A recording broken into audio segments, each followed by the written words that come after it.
Welcome back to our channel, guys. Today is a rather gloomy Thursday in the soap world, but we are here to break down the latest drama. Grab a coffee or maybe something stronger because we have a lot to get through today and it is not going to be easy. And I cannot even believe I am typing this right now. I have been staring at my screen for like an hour trying to process what we just watched, but we have to talk about it. So let's just get right into it. Jordan Ashford. You guys, Jordan is gone. She is just gone. And it hurts. It honestly hurts so much more than I expected it to. I mean, we all knew a crash was coming based on the promos from last week, but I don't think any of us on social media actually thought the writers would go there. We thought it would be a close call. A hospital scare? A coma maybe? But this? This is permanent. Or at least as permanent as things get in Port Charles. But it really feels final. Let's back up and look at how this entire nightmare actually unfolded because the details are just so frustrating. So frustrating. Curtis and Jordan were in the car. They were having a moment. A really sweet, quiet moment. And you know me, I have always had a soft spot for them together. They have so much history. So much baggage, but also so much love. And Jordan is driving. It is dark. The road is winding. And she takes her eyes off the road for just 1 second. 1 single second. Because she leans over to kiss Curtis. A kiss. That is all it was. A moment of pure affection that completely distracted her. And I find myself just yelling at the screen, "Keep your eyes on the road!" But she didn't. She was distracted by the man she loves. And right at that exact moment, here comes another car speeding in the opposite direction, and we know who is in that car. It is Charlotte Cassadine and Danny Morgan. Danny, who has been so angry and reckless lately, wanting to speed towards something fast because he is so mad at Sonny and Rick treating him like a kid. And Charlotte, who just enables him and offered to help him with that adrenaline rush, so they are speeding. Jordan is distracted, and suddenly headlights are just blaring right in Jordan's face. She has to swerve. She jerks the wheel to avoid hitting Charlotte and Danny head on, and that swerve, that sudden desperate yank of the steering wheel is what caused the massive, catastrophic crash. The car goes off the road, crashing into the branches beneath the railing, and it is just a mangled mess. Flames everywhere. A literal fiery nightmare. And we know from the timeline that Valentine, Cassadine, and Carly were on that same road. Valentine actually risked his own freedom, his fugitive status, to help Curtis pull Jordan out of that burning wreckage before the whole thing exploded. But even with that heroic rescue, the damage was already done. The physical trauma to Jordan's body was just too severe, so they get to General Hospital. And the contrast between Curtis and Jordan in that moment is just jarring. It is actually sickening to watch. Curtis is standing there, and he barely has a scratch on him, just some minor cuts and bruises. He is physically fine, but emotionally, he is completely shattered. He is just standing there dead silent, completely frozen in shock, watching the medical team swarm around the woman he loves, and the atmosphere in the hospital was just so thick. You could cut the tension with a knife. The air felt heavy. Jordan is rushed into the intensive care unit, and she is in critical condition. It is a code blue, all hands on deck situation. Lucas Jones is there, taking charge, barking orders, trying desperately to stabilize her. And Lucas is a great doctor, we know he is. He is trying everything. The nurses are pushing meds, the machines are beeping frantically, that horrible high-pitched fast beeping that just makes your stomach drop because you know what it means. You know, the heart is failing. Curtis is just standing there, dead silent, watching Lucas and the team fight a losing battle. And you can see the exact moment Curtis realizes that this might actually be the end. His eyes are just wide with this terrifying, helpless realization. He survived the crash, but he is losing his world. Survivor's guilt is already written all over his face. Why her and not him? Why did he walk away without a broken bone while she is lying there bleeding out? And then the room gets weirdly quiet for a second. The frantic energy sort of pauses. Because Jordan wakes up. Just barely. She is so weak. She is practically a ghost already. She she weakly whispers and calls out for Curtis. And guys, this scene broke me. I am not ashamed to admit I was crying. Curtis rushes to her side. He grabs her hand.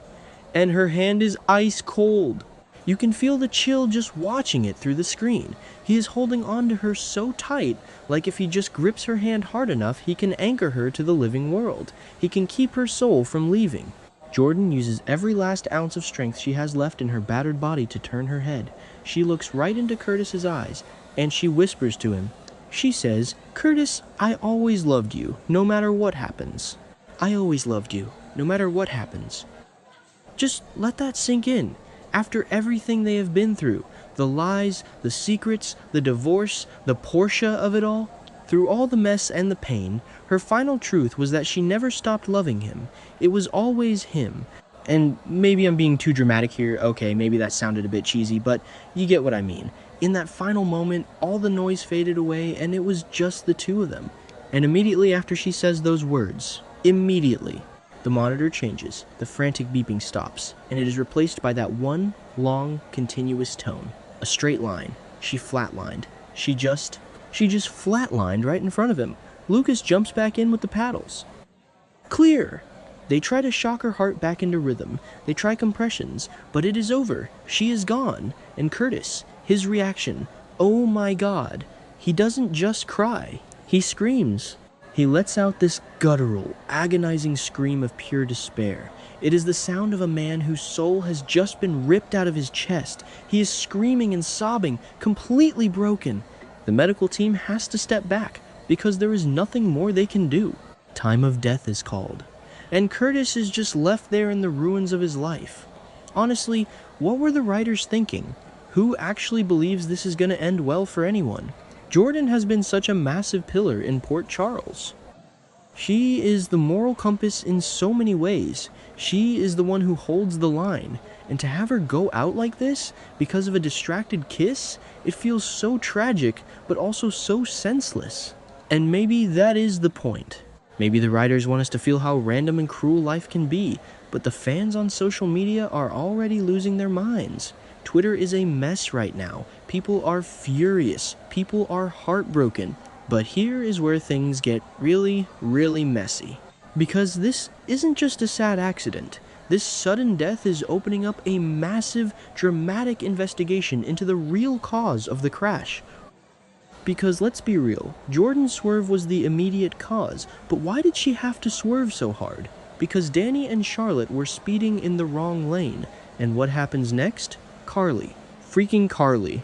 Carly gets involved because she is harboring Valentine, and Valentine tells her what happened. Carly finds out Danny and Charlotte were in that oncoming car. And instead of letting the kids face the music, instead of letting the police do a proper investigation into a fatal crash, Carly decides to cover it up. She orders Danny and Charlotte's damaged car to be secretly repaired and sent back to her. She is terrified the cops won't believe that the kids didn't intentionally cause the crash, so she hides the evidence. Carly is covering up the involvement of the car that forced Jordan to swerve. She is covering up the catalyst for Jordan's death. Can you even imagine the fallout when Curtis finds out? When Curtis, who is currently drowning in grief and survivor's guilt, discovers that Carly Corinthos hid the truth about why his beloved Jordan had to swerve off that road, it is going to be explosive. Curtis is going to burn Carly's world down, and honestly, I won't blame him. Carly always does this. She always thinks she knows best, she always protects her own at the expense of everyone else, and this time, it is going to cost her everything. Jack Brennan is already putting the puzzle pieces together about Carly and Valentine's alliance. When Brennan finds out she also covered up a fatal accident scene, it is over for her. But wait, it gets even more complicated, because we also have Brooklyn Quartermain sweating bullets over at the Q Mansion. Why? Because a few episodes ago, we saw Brooklyn drinking wine. She was tipsy, and Dante called her to come to Charlie's pub for Gio's performance. Brooklyn drove. She was late. And she has this horrible, gnawing suspicion that she might have veered over the center line. What if Brooklyn's tipsy driving is what caused Charlotte and Danny to swerve in the first place? What if Brooklyn caused Charlotte to swerve into Jordan's lane, which then forced Jordan to swerve off the cliff? A massive, tragic domino effect. Brooklyn is terrified. She is pacing, she is nervous, she is snapping at Tracy. If the investigation traces the tire marks back to Brooklyn's car, she could be facing vehicular manslaughter charges. And what about her and Chase's application to foster baby Phoebe? That will be completely destroyed. The web of guilt here is just staggering. You have Curtis blaming himself for the kiss. You have Danny and Charlotte carrying the secret of being the oncoming car. You have Carly actively committing a felony by covering up evidence in a fatal crash. And you have Brooke Lynn potentially being the drunk driver who started the whole chain reaction. And right in the center of all this chaos, all these lies, is Jordan Ashford, dead on an ICU bed. It is just so dark. How is the Ashford family going to survive this? Curtis already had to make that horrific phone call to Trina. Trina, who thought the call was going to be about Portia and the new baby nursery they were just talking about. Imagine Trina picking up the phone, expecting to hear about paint colors, and instead hearing Curtis sobbing, telling her that Jordan is dead. Trina is going to be devastated. Portia is going to be devastated. Aunt Stella might actually have a heart attack over this. The ripple effects are going to tear this family apart. And what about Portia? How is she going to handle Curtis's grief? Because let's not forget what Jordan's last words were. I always loved you. Curtis is going to be haunted by those words. He is going to be clinging to the memory of that final kiss, that final declaration of love. How can Portia compete with a ghost? How can Portia build a life and a nursery with a man whose heart just died in that hospital room? She can't. Curtis is going to pull away. He is going to spiral. He will probably become obsessed with the police investigation. He will demand answers. He will want to know exactly whose headlights blinded Jordan. And Dante. Dante is the one who is going to have to investigate this. Dante, who called Brooke Lynn that night. Dante, whose own son Rocco is currently dealing with an infected hand from a secret gunshot wound. Dante is surrounded by secrets, and now he has to investigate the death of his former boss, his colleague, his friend. Dante is going to look at the skid marks. He is going to see that another car was involved, and he is going to start hunting. This is classic General Hospital, guys. They take a moment of pure love, a simple kiss in a car, and they turn it into a multi-family tragedy that will drive the plot for the next 2 years. I am just so mad. I am mad at the writers. I am mad at Carly. I am mad at Brooke Lynn. But mostly, I am just sad. Jordan deserved better. She deserved a happy ending. She deserved to retire and just be happy, but instead, she gets a fiery crash in a cold hospital bed. I don't know how I am going to watch the rest of this week. The funeral is going to be unbearable. Seeing Curtis stand over her casket, seeing the police tape around the burned out car, it's going to be brutal, but we will be here. We will watch it, and we will complain about it, and we will cry about it. Because that is what we do. We care about these characters. We have spent years with them.